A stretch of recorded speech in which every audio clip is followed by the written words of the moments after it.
Você que chegou a cobrir o caso de Diadema, daqueles policiais que torturavam... Favela Naval. Favela Naval. 92, se eu não me engano? Não. 94? Então, precisava...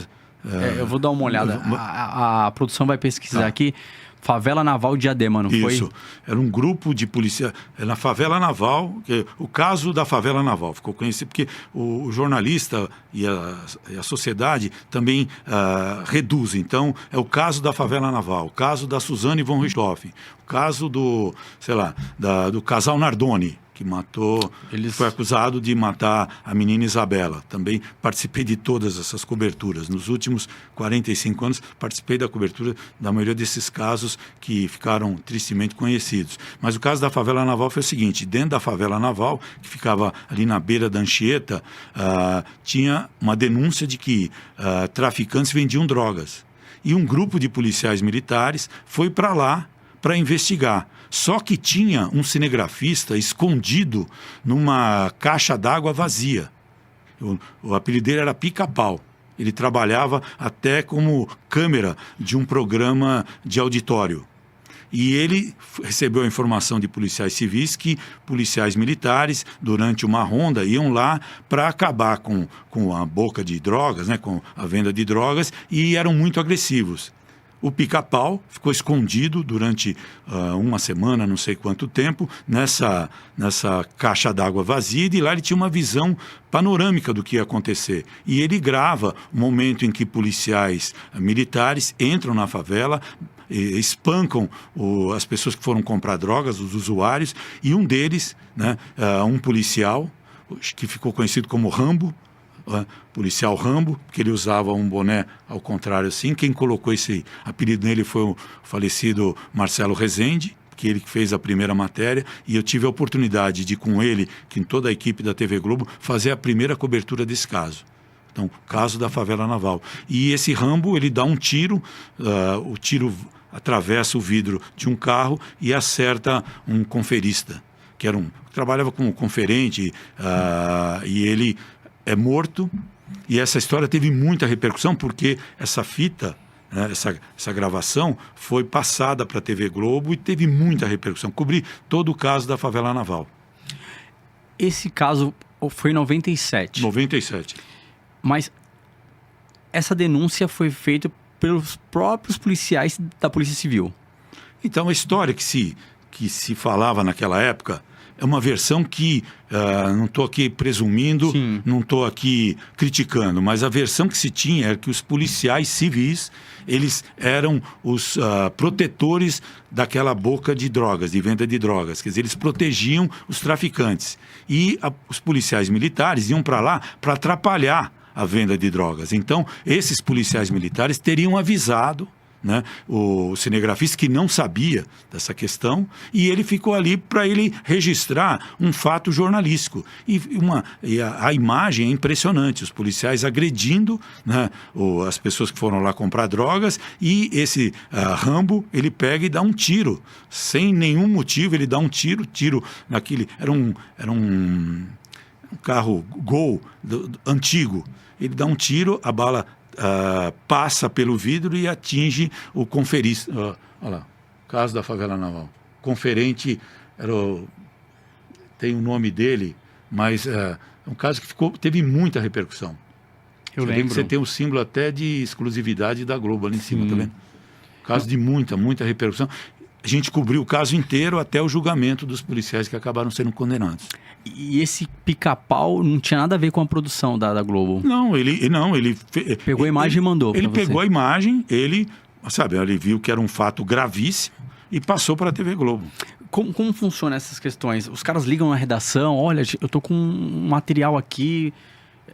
Aí entra a produção para investigar se o material é real. E aí você entra em cena para conversar com essas pessoas que mandaram o material. Como é que funciona? Então, hoje, você perguntou como é que é o jornalismo de antigamente e de agora, né? Então, quer dizer, antigamente uma imagem como essa, eu nunca tinha visto. Tanto é que ela repercutiu no mundo todo. O caso teve muita repercussão. Quer dizer, é um flagrante de crime, né? A agressão e o tiro contra a vítima, né? Que eu estou tentando lembrar o nome aqui. mas a gente pode levantar. Então, na época, a gente foi fazer a matéria, fomos entrevistar a família dele, era um conferente que estava dentro de um carro, era a profissão dele, nunca mais esqueci. E a repercussão foi tão grande que, porque naquela época não tinha o que tem hoje, quer dizer, hoje tudo é filmado. Né? Se acontecer alguma coisa aqui, nós estamos os dois sendo filmados o tempo todo. Você tem câmeras de segurança o tempo todo. Você tem, com celular, você é um repórter, é um cinegrafista. Então, chega muita coisa. E muitos flagrantes são mostrados pelas câmeras que não são câmeras, que não são imagens gravadas por jornalistas. Por exemplo, no caso que a gente comentou agora, do policial da rota que atingiu o policial civil, o investigador, a câmera dele que mostra o ataque, quer dizer, é impressionante. Então tudo é filmado. Hoje você pode até, que é tanta tragédia, infelizmente escolher qual a imagem que você vai usar para fazer uma reportagem, porque tudo é filmado. Depoimentos são filmados, investigação são filmadas, tudo é filmado. Antigamente usava aquele termo, tem que armar a tocaia. Isso. Então vocês investigavam, tem que armar a tocaia, vai lá, filma, fica escondido. A produção entrava nessas questões também. Se chegar, só denúncia. Então tem um caso, se conseguir colocar no ar, chama-se a máfia dos fiscais. A máfia dos fiscais foi o seguinte: uma moça que queria abrir uma academia na Rua Augusta, na Galeria Ouro Fino. O sonho dela era Soraya da Silva. Era uma empresária, uma pequena empresária que queria abrir uma academia. E ela foi escolher o lugar, só que aí ela foi ver como é que tinha que fazer a documentação para regularizar essa questão. E ela procurou a subprefeitura de Pinheiros na época. Ela procurou, só que os funcionários falaram: tem que pagar uma propina. Para você aprovar toda a documentação, você vai ter que pagar uma propina aqui, porque isso faz parte do praxe, de corrupção, etc. Para colocar lá na frente, né, da prioridade. Isso, para prioridade, para ela não ter problema. Isso. Ela para mim, é uma mulher dos maiores símbolos de combate à corrupção, Soraya da Silva. E ela fez o seguinte, ela falou: não vou pagar. Ela procurou algumas emissoras, jornais, e ninguém quis fazer uma reportagem. Porque a corrupção, infelizmente, no Brasil, é corrupção e violência. Né? A corrupção e a violência ficam competindo entre elas. Né? Você tem a corrupção em todos os níveis. Vive na sujeira, acha que é normal. Vive na sujeira, acha que é normal. É verdade. Então, ela falou: não vou pagar. E ela procurou as redações, alguns colegas jornalistas, ninguém quis fazer, mas isso é normal, isso não é novidade, não é notícia. E ela procura a TV Globo, né, um setor que a gente chamava de escuta, que é a central de notícias, onde as pessoas ligam. Quer dizer, esse pessoal são jornalistas profissionais, tarimbados, preparados, que ficam 24 horas acompanhando o que acontece na cidade, no país, mas particularmente na cidade. Tem contato com policiais, liga para o Copom, tem ali uma troca, liga para hospitais, checa em delegacia, quer dizer, e essa informação chegou para um colega nosso na Rádio Escuta. Ele se interessou pelo caso, passou para mim e para o Robson Serântola, que é um dos maiores produtores nessa área policial. Trabalhou comigo 30 anos na Globo, depois ele saiu. Hoje ele trabalha no SBT como produtor de polícia. Ele sabe tudo, conhece tudo, tem 1000 contatos. E a gente levou o caso, para frente. E a Soraya conversou com a gente e nós precisávamos fortalecer e legalizar a denúncia que ela ia fazer. Quer dizer, formalizar é o termo. Procuramos os promotores lá no Ministério Público, né, porque a gente queria profissionais isentos. Poderíamos ter procurado a polícia também, mas nós procuramos o Ministério Público. Ela presta um depoimento e ela marca um encontro com o Zepini. O Zepini era o chefe dos fiscais aqui na subprefeitura de Pinheiros. Fica ali, a Marginal Pinheiros. E ela marca o encontro. E o Robson Serântola, que é o produtor, com uma câmera escondida, semelhante àquela que o Tim Lopes usou, ele vai com ela, se passando por namorado dela. Os dois entram e na negociação ele está gravando tudo. E o Zepini fala: eu quero... ele parcelou a corrupção, quero 20, 20 e 20 cheques. A hora que ela dá os cheques, ele grava e o Ministério Público, os policiais que trabalhavam junto com os promotores, entram e prendem o Zepini. Ele foi preso em flagrante. Essa matéria a gente fez para o Jornal Nacional. A partir daí teve muita repercussão e virou a máfia dos fiscais. A história se alongou, várias denúncias surgiram, várias denúncias. Acho que mas é um pouco antes, talvez. Um pouco antes, envolvia até o ex-prefeito Celso Pitta, ele foi até denunciado, e vários vereadores de São Paulo. E toda a imprensa começou a cobrir. Então, as denúncias chegavam a 200 por dia, de pessoas que, por causa do exemplo da Soraya, se encorajaram e foram lá e denunciaram. Teve um caso, muita repercussão, e a gente cobriu o caso todo. Deu efeito dominó. Porque você acabou de mencionar. Já vivemos num país de violência e corrupção, que andam lado a lado, dando a mão uma para outra. Quando uma pessoa toma essa coragem, conforme você falou, até parabenizou, ela deu iniciativa, a coisa aconteceu, as outras pessoas tomam coragem. E aí a redação começa a bombar de telefonemas, e aí cai no efeito dominó. Começa-se em uma pessoa, mas todo mundo pega a fatia do bolo. E aí chegam na cabeça dos maiores, que são os políticos. Nessa questão que a gente só precisava procurar a foto ou a imagem da Soraya da Silva. Da Soraya da Silva. Isso. Não achou? Ou a matéria do Jornal Nacional que falava, que mostrava realmente como foi. A máfia dos fiscais, a data, eu preciso só lembrar, só para a gente ser justo com as pessoas que a gente está denunciando. Mas eu te interrompi, desculpa. Não, fica tranquilo. Então, vira uma cobertura nacional, quer dizer, todas as redações envolvidas, os promotores ficaram conhecidos no país todo. Então, que eram o José Carlos Blatt, Soraya da Silva dos Santos. Não é essa daqui, não é não. Vou passar para você a mandinha daqui a pouquinho aí. Se você colocar a máfia dos fiscais e o meu nome, eu acho que vai dar vai dar o caso. Vai dar o caso. Máfia dos fiscais, Valmir, reportagem Valmir Salaro. Isso. Que aí vai chegar lá. Mas a pergunta que eu ia fazer é justamente essa. Um exemplo. A gente vive num país de corrupção e criminalidade. Quando você mexe na corrupção e nos criminosos, que a gente fala os criminosos, a gente pode englobar criminosos envolvidos no crime de tráfico de droga. Qual chegou mais para você na questão de periculosidade, de ameaças? Políticos ou as margens, os caras que estão ali traficando? Eu acho que são todos criminosos. Sim. Sabe, só o que diferencia um do outro é o valor. Mas você recebeu ameaça de ambos? Sim, você recebe ameaça, pressão, sabe? Teve uma época que eu te falei que a gente fez, junto com o Robson, uma denúncia de policiais militares envolvidos em crimes de execução lá em Guarulhos, e na época não tinha nem celular, e tocava música fúnebre no telefone meu fixo. Minha filha atendia, ficava assustada, eu tive muitos problemas nessa questão. Então, o risco é muito grande desses envolvidos em corrupção querer se vingar, como os criminosos. Quer dizer, a gente tem exemplo que é um risco que a gente corre de virar uma Colômbia ou um México, onde as principais vítimas são juízes, promotores e jornalistas e policiais. Quer dizer, o crime avança muito no Brasil, Reinaldo. É assustador.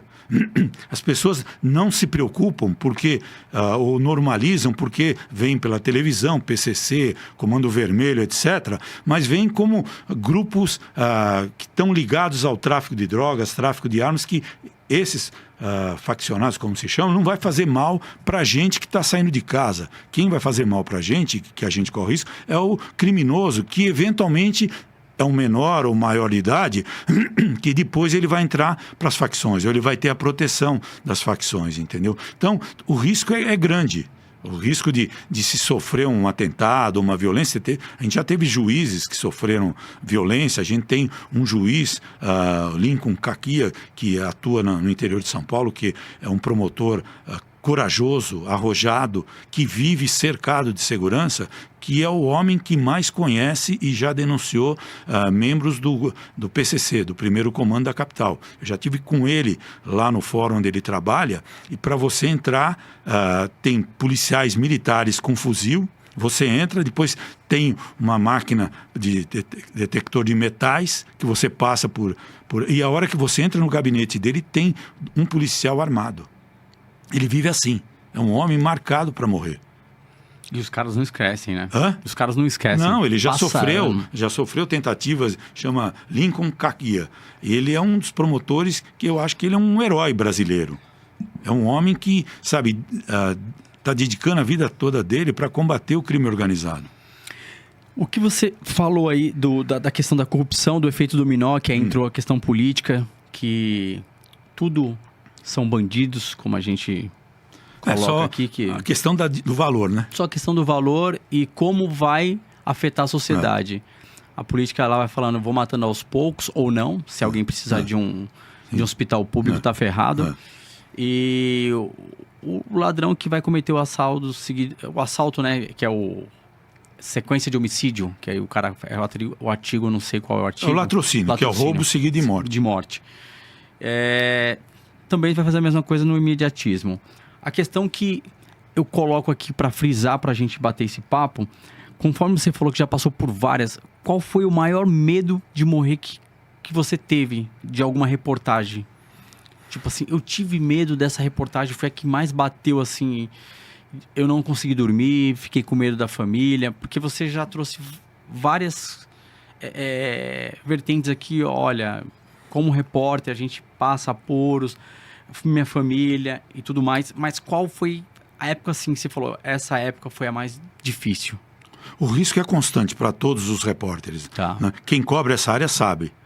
E eu não estou obrigado, eu cubro porque eu acabei me especializando nessa área. A minha voz e meu rosto, as pessoas identificam como alguém que cobre polícia. Muitas vezes eu estou num supermercado, numa farmácia, as pessoas não me reconhecem pelo rosto, mas se eu falar alguma coisa, as pessoas reconhecem pela voz. Né? Então minha voz, eu sempre ironizo que minha voz é dos crimes, entendeu? Voz marcante.